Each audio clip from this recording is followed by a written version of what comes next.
और ससुराल वालों, आपसे माफी चाहती हूँ, बहुत दिनों बाद आई हूँ। माफ हूं कि नहीं?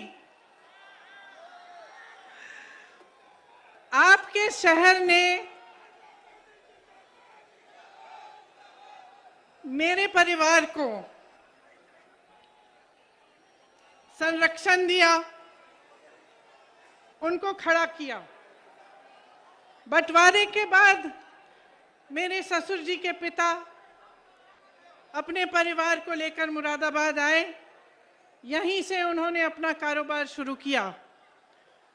यहाँ के हुनर, यहाँ के लोगों की मदद से, उनकी अपनी मेहनत से उन्होंने अपना जीवन बनाया, अपने बच्चों का भविष्य बनाया। आज मुझे यहाँ आकर बहुत गर्व हो रहा है और मैं आप सबको भी यहाँ इस सभा में आप सबकी भी स्वागत करना चाहती हूँ। मुरादाबाद देश विदेश में पीतल नगरी के नाम जाना जाता है। मुझे याद है, शादी के वक्त एक खुशहाल शहर था, समृद्ध था, तेजी से आगे बढ़ रहा था। यहाँ उस समय हवाई अड्डे बनने की भी बात होती थी और शहर को विकसित करने की बहुत बातें होती थी। उस समय ये सब हो क्यों पाया? क्योंकि आपके हुनर के साथ साथ, व्यापारियों के मेहनत के साथ साथ, मजदूरों के मेहनत के साथ साथ आपको के पास एक ऐसी सरकार थी जिसने आपका समर्थन किया, जिसने आपको आगे बढ़ने के लिए, आपको विकसित बनाने के लिए मदद किया। मुझे याद है उस समय एक्सपोर्ट प्रमोशन काउंसिल हैंडीक्राफ्ट के लिए बनी। एक्सपोर्टरों को ड्रॉबैक मिलते थे, ब्याज की सब्सिडी मिलती थी। राजीव गांधी जी, मेरे पिताजी ने कारोबारियों के लोन भी माफ किए, टैक्स में भी मदद होती थी। उस तरह से यहाँ का कारोबार बहुत बड़ा, आपका ये शहर फूला फला आगे बढ़ा। आज स्थिति क्या है? आज हालात क्या हैं? जहां 8,000 करोड़ रुपए का कारोबार होता था, निर्यात होता था यहाँ से, आज 2,000 करोड़ घट गया है। सिर्फ पिछले 5-6 सालों में 3 लाख कारीगरों की रोजी रोटी खत्म हो चुकी है। भाजपा की नीतियों ने कारोबार, आपके भविष्य को बर्बाद किया है। सबसे पहले तो नोटबंदी लागू की, इससे आपको बहुत संकट हुआ। आपको बताया गया कि देश के लिए ये काम हो रहा है कि काला धन वापस आएगा। कोई काला धन वापस नहीं आया। आप सबको अच्छी तरह मालूम है कि क्या हुआ। उसी तरह से जीएसटी लागू की गई, जिससे आपकी कमर तोड़ी गई। निर्यातकों का ड्रॉबैक खत्म किया गया, ब्याज पर सब्सिडी नहीं मिलती। कारीगरों को दिहाड़ी आधी हुई, कारोबारों में मंदी हुई, बिजली महंगी हुई, डीजल महंगा हुआ, कच्चा माल महंगा हुआ। उधर चीन तेजी से आगे बढ़ रहा था। जिस तरह से उन्होंने एक एक हुनर को लेके पूरे शहर में इंफ्रास्ट्रक्चर बनाया, उस तरह से हमें यहाँ भी बनाना चाहिए था। यहाँ पे सारी सुविधाएं उपलब्ध होनी चाहिए थी। यहाँ का इंफ्रास्ट्रक्चर मजबूत करना चाहिए था। यहाँ पे पूरी तरह से मदद करनी चाहिए थी ताकि आपका शहर भी विकसित हो पाए। ये सब नहीं हुआ। आपने पीतल नगरी बनाई, उद्योग नगरी बनाई, अपने हाथों से, अपने खून, अपने पसीने से बनाई। ये सरकार सिर्फ अंधेर नगरी बनाती है और अंधेर नगरी का चौपट राजा है। व्यापार आज पूरे प्रदेश में चौपट है, युवाओं का भविष्य चौपट है, खेती किसानी चौपट है, महंगाई से घर का बजट चौपट है। आपने देखा होगा 27 नवंबर को यूपी टेट की परीक्षा हुई। 22 लाख युवाओं ने मेहनत की, 2 सालों के लिए काम किया। क्या हुआ? पेपर आउट हो गया। परीक्षा रद्द की गई, भर्ती फिर से लटक गई। फिर से क्यों कह रही हूं? क्योंकि इस तरह से तमाम भर्तियां हैं। मैं ऐसे लोगों से बात कर चुकी हूं, ऐसे युवाओं से बात कर चुकी हूं जो 6 सालों से नियुक्तियों का इंतजार कर रहे हैं, जिन्होंने 4-5 परीक्षाएं दे दी हैं, लेकिन आज तक उनको रोजगार नहीं मिला। यहां पेपर आउट हुआ, नई बात नहीं थी। 12 परीक्षाओं में इस तरह से हुआ है। 10 लाख से अधिक सरकारी पद खाली पड़े हैं, लेकिन युवाओं को रोजगार नहीं मिल रहा।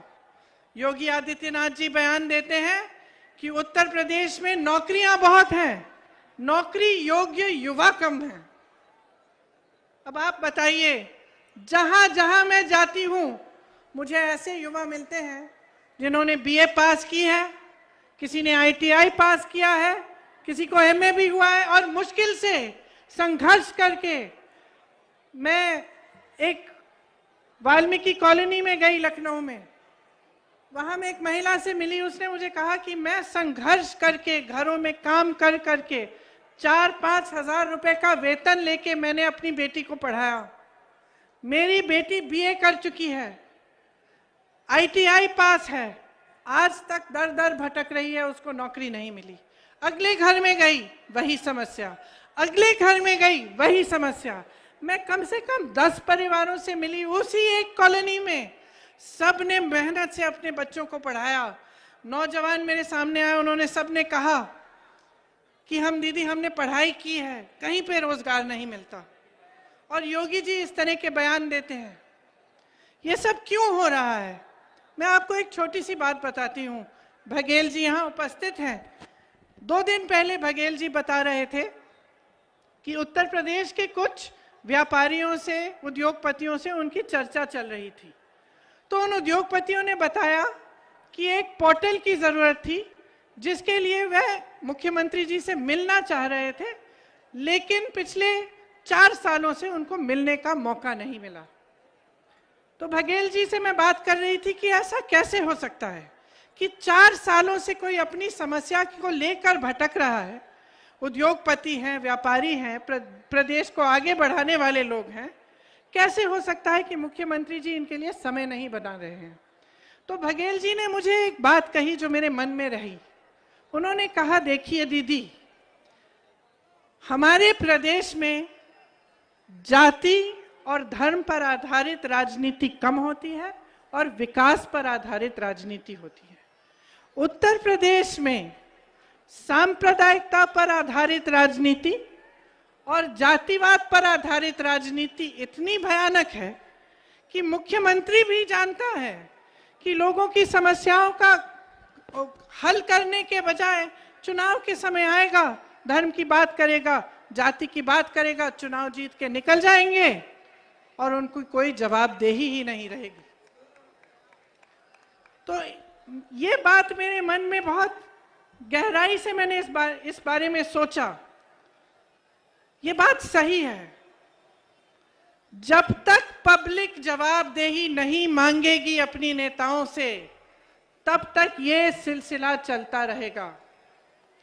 जब तक वोट विकास के आधार पर नहीं डलेगा, जब तक आप ये सवाल नहीं करेंगे कि मेरे गांव में, मेरे लिए, मेरे शहर में आपने 5 सालों में क्या किया, जब तक ये सवाल सबसे महत्वपूर्ण नहीं होगा, तब तक इसी तरह की राजनीति में आप फंसे रहेंगे, माफियाओं के दलदल में फंसे रहेंगे।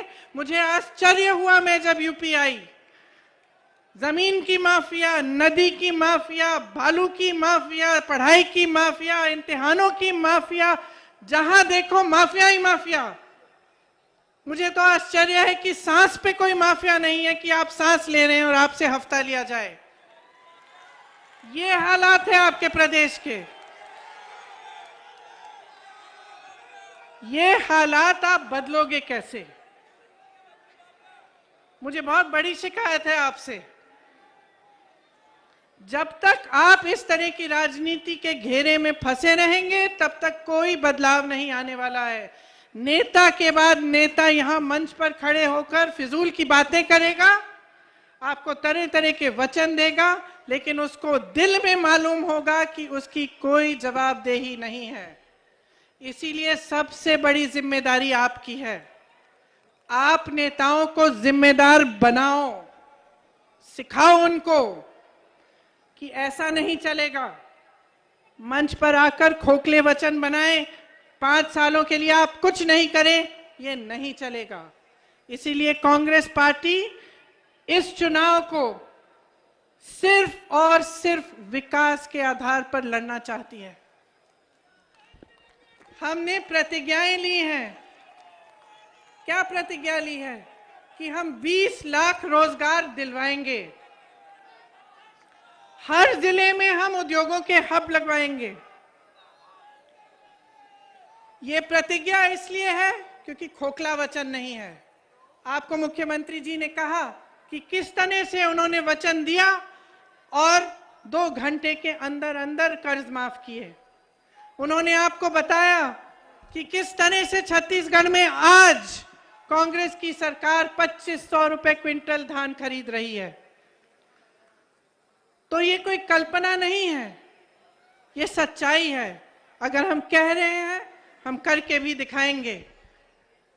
देखिए, किसानों ने जो आंदोलन किया, इससे एक बहुत बड़ी बात आगे आई है कि जब आप मन बना लेते हैं, जब आप अटल रहते हैं, आप अडिग बन जाते हैं, तो सरकार को झुकना पड़ता है।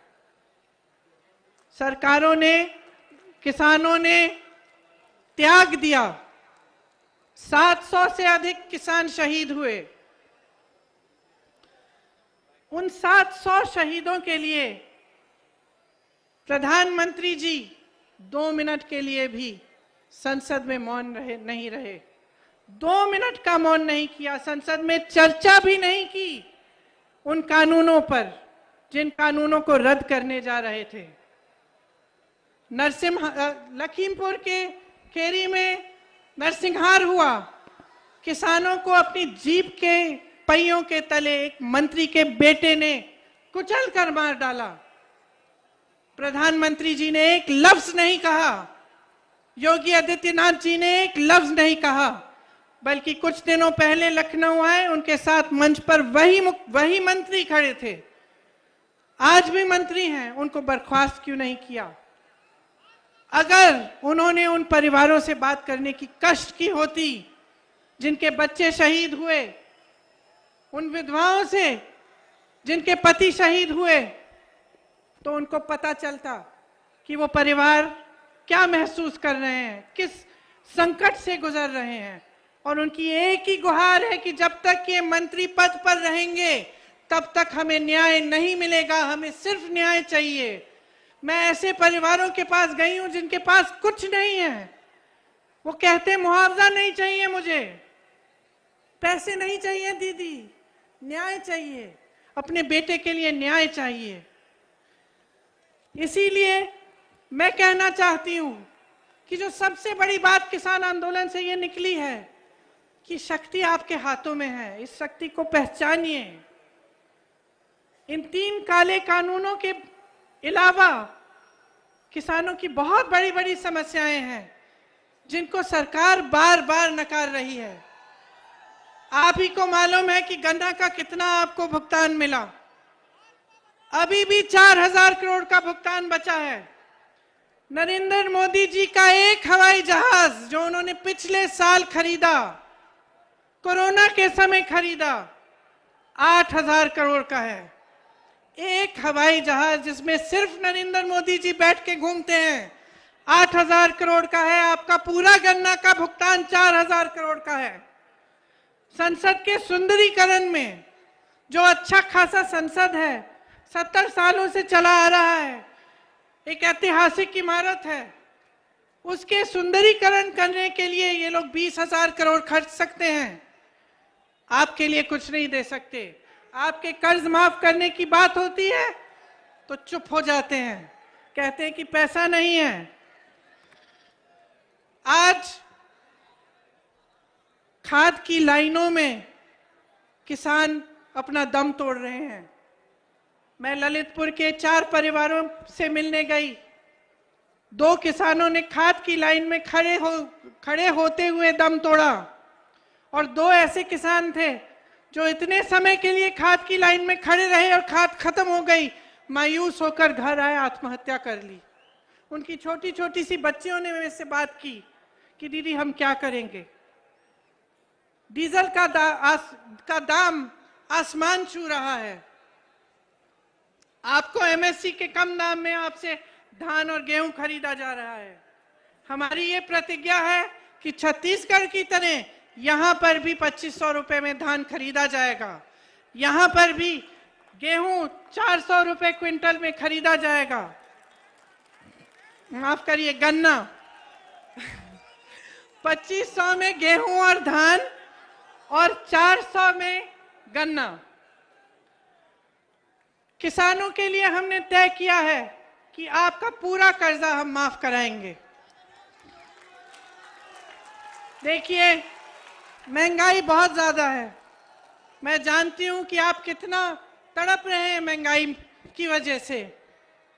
ये मेरी महिलाएं बैठी हैं, ये लोग सोचते हैं कि आपको एक गैस सिलेंडर पकड़ाकर आपके प्रति पूरी जिम्मेदारी खत्म हो गई। इनको दिखाइए कि जब तक आपको पैरों पे खड़ा करेंगे नहीं, जब तक आपको सशक्त नहीं बनाएंगे, आपको मजबूत नहीं बनाएंगे, तब तक आपका वोट उनको नहीं मिलेगा। मैं आप सबसे कहना चाहती हूं, महिलाओं को आगे बढ़ाओ। ये महंगाई की मार किसानों पर है, गरीबों पर है, दलितों पर है, लेकिन सब वर्गों में इनका बोझ आप उठाती हैं। मैं जानती हूं कि आप कितना संघर्ष कर रही हैं। बिजली कितनी महंगी हो गई है, आटा, मोबाइल का डेटा, जीवन बीमा, सरसों का तेल, पेट्रोल, डीजल, हद से ज्यादा महंगाई है। आपको बड़े बड़े बिल मिलते हैं। मैंने देखी है ये बिल। महिलाएं मुझे कहती हैं कि हमने तो बिजली ऑन ही नहीं की, हमने चला, यहां बिजली आई ही नहीं, फिर भी हमें इतनी बड़ी बिल मिल रही है। आप सब यहां पर, ये एक ऐसा शहर है जहां उद्योग है। आप सब जानते हैं कि बिजली का कमर्शियल रेट कितना है और इसकी वजह से कितना नुकसान हो रहा है। आपको कहा गया था मुरादाबाद को स्मार्ट सिटी बनाया जाएगा। क्या बना? केवल एक ही चीज स्मार्ट है, स्मार्ट मीटर और स्मार्ट लूट। और मैं बहनों को कहना चाहती हूं कि आपको सशक्त करना चाहते हैं हम। मैं आपके साथ खड़ी हूं, मैं आपको आगे बढ़ाना चाहती हूं।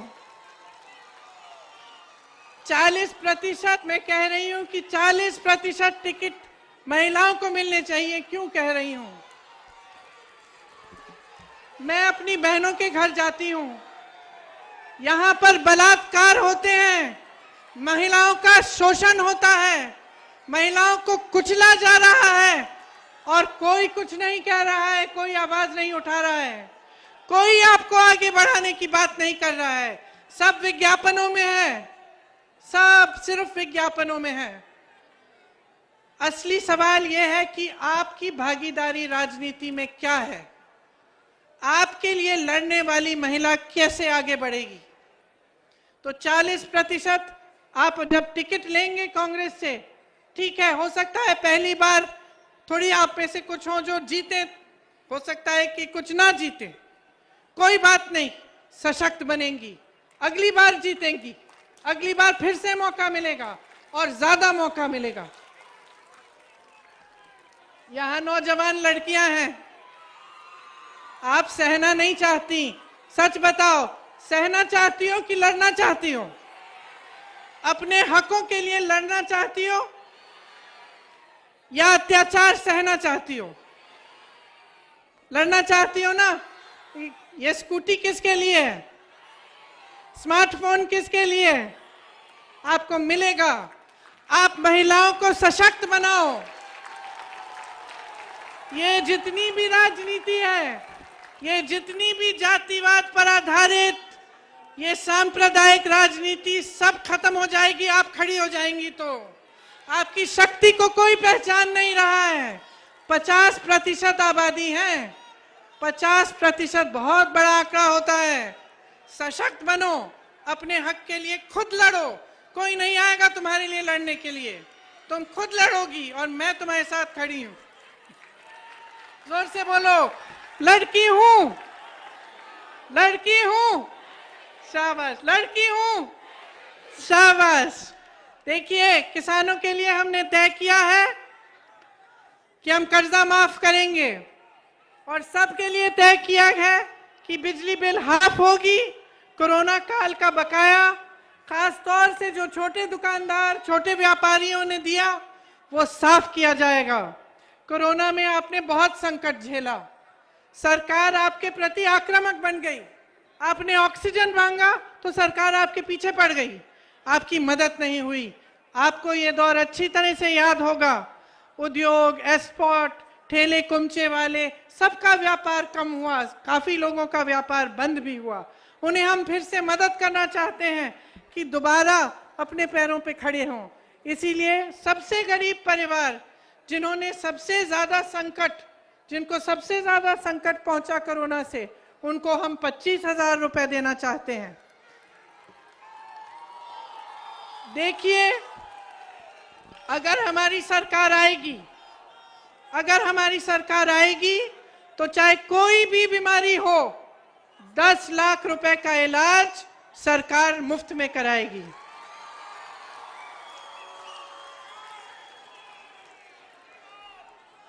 वृद्धा और विधवा पेंशन 1,000 रुपए देंगे और जितनी भी नई सरकारी नौकरियां हैं उसमें पहले से जो आरक्षण है उनके तहत ही 40% आरक्षण महिलाओं को मिलेगा।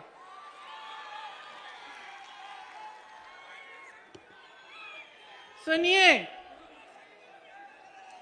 लोकतंत्र में जनता जिंदाबाद है। मैंने आपसे पहले भी कहा, मेरी आप सबसे शिकायत है, अपने नेताओं से आप हिसाब नहीं मांगते। चुनाव आता है तो सफाई कर्मचारियों के साथ नरेंद्र मोदी जी अपनी फोटो खिंचवा लेते हैं। आगरा में अरुण वाल्मीकि के पूरे परिवार को 3-4 दिनों के लिए जेल में रख के, पुलिस स्टेशन में रख के बुरी तरह पीटा जाता है तो कुछ नहीं कहते, आप हिसाब नहीं मांगते। हाथरस में एक दलित लड़की के साथ बलात्कार किया जाता है, पुलिस प्रशासन द्वारा उसकी चिता जलाई जाती है, उसके मां बाप को आने भी नहीं दिया जाता। प्रधानमंत्री जी चुप रहते हैं, मुख्यमंत्री जी चुप रहते हैं, आप हिसाब क्यों नहीं मांगते? किसानों का रोज रोज अपमान किया, तरह तरह की चीजें कही, देशद्रोही, आंदोलन जीवी, भगवान जाने क्या क्या कहा। चुनाव आ रहा है ना, चुनाव आ रहा है ना, अब क्या कह रहे हैं? मुझे माफ करिए। क्यों माफ कर रहे हैं आप? क्यों माफ कर रहे हैं? हिसाब मांगिए। कोरोना काल में लापरवाही हुई, किसने भुगता? किसके परिवार उजड़े? आपने हिसाब मांगा? हिसाब मांगो। आपको अगर डिलीवरी चाहिए, आगे बढ़ना चाहते हैं आप, राजनीतिक दलों और उनके नेताओं से अपना रिश्ता बदलो, उनकी असलियत पहचानो, उन्हें अपने प्रति जवाबदेह बनाओ, उनसे हिसाब मांगो। मैंने सुना है कई लोग कहते हैं कि भाजपा तो फूट फैलाकर फिर से जीतेगी। क्यों? क्योंकि असलियत ये है कि जिनको आज मुख्य विपक्ष माना जा रहा है, वे विकास का एजेंडा सेट नहीं कर रहे, वे भी इसी तरह की राजनीति करना चाहते हैं। सपा और बसपा ने भी जाति और धर्म की ही राजनीति को आगे बढ़ाया है।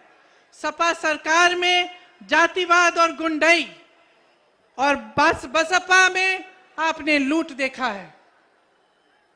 तो स्वाभाविक है विकास की बात नहीं होगी, आपके मुद्दे उठाए नहीं जाएंगे। आपने समाजवादी का नारा देखा है, नया नारा सुना है, आ रहे हैं अखिलेश।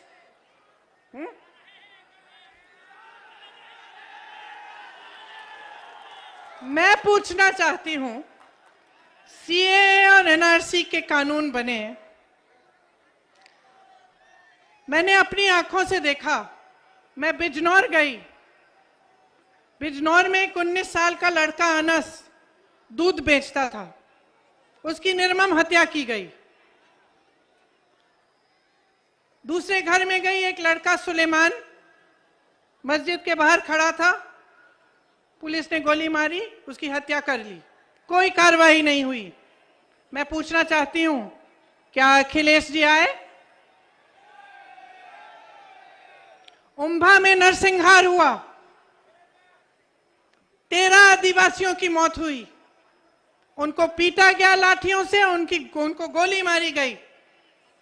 क्या अखिलेश जी आए? उन्नाव और हाथरस में क्या हुआ? मेरी बहनें बैठी हुई हैं। उन्नाव और हाथरस में महिलाओं पर अत्याचार हुआ, उनको जलाया गया। क्या अखिलेश जी आए? किसानों के आंदोलन में लखीमपुर खीरी में नरसंहार हुआ।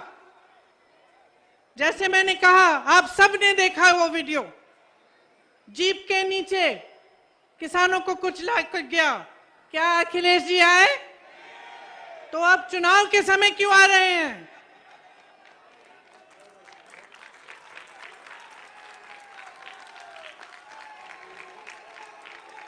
चुनाव के समय उनकी पार्टी और वो अचानक जीवित क्यों हो रहे हैं?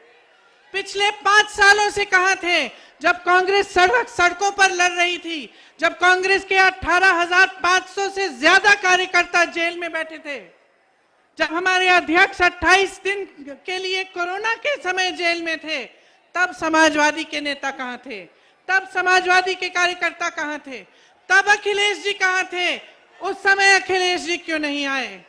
मैं पूछना चाहती हूं, जब दलितों पर अत्याचार हुआ, हाथरस में हुआ, आगरा में हुआ, अभी हाल में फाफामऊ इलाहाबाद में मैं गई थी, दलित परिवार पर अत्याचार हुआ, उनको चारों को, माँ, बाप, बेटा, 10 साल का बेटा जिसको ठीक से सुनाई भी नहीं देता था, और 15 साल की लड़की का बलात्कार करके उन सब की हत्या की गई। मैं पूछना चाहती हूं, बसपा के नेता कहां थे? उन्होंने आवाज क्यों नहीं उठाई? जब वे बयान देते हैं तो ऐसा क्यों लगता है कि भाजपा जैसा ही बयान दे रहे हैं? क्योंकि सब अंत में ये सोचते हैं कि आपकी समस्याएं, आपके दुख, आपका दर्द, आपकी पीड़ा, आपका संघर्ष से उनकी राजनीति से कोई मतलब नहीं है।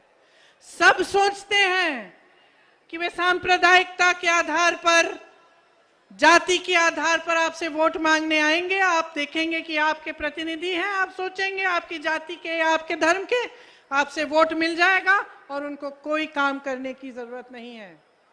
ये सोच आपको जबरदस्ती बदलवानी है।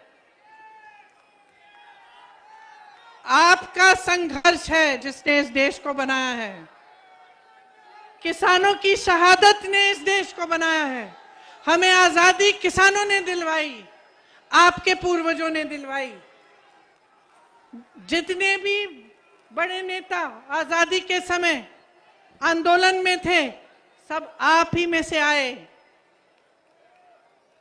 ये लोकतंत्र है, इसमें आपसे मजबूत कोई नहीं है। और मैं आपसे बताना चाहती हूं कि कोई ऐसा जंग नहीं है जो बगैर लड़े जीता जाता है।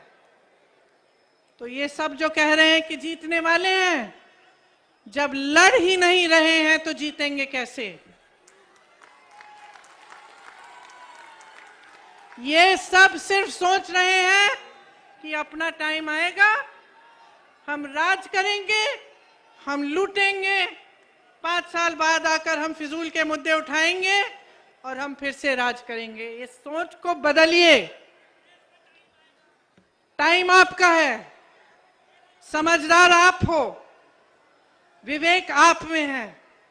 इस देश को बदलना है, अपने प्रदेश को इस खाई में से निकालना है, तो आपको मजबूत बनना पड़ेगा और आपको बहुत समझदारी से अपना वोट देना पड़ेगा। तो आज मैं यहां इसलिए आई हूं कि मैं आपसे कहना चाहती हूं, मैं आपको मौका देना चाहती हूं राजनीति को बदलने का। मैं अपनी बहनों को मौका देना चाहती हूं और आप सबको कि राजनीति को विकास पर आधारित बनाओ,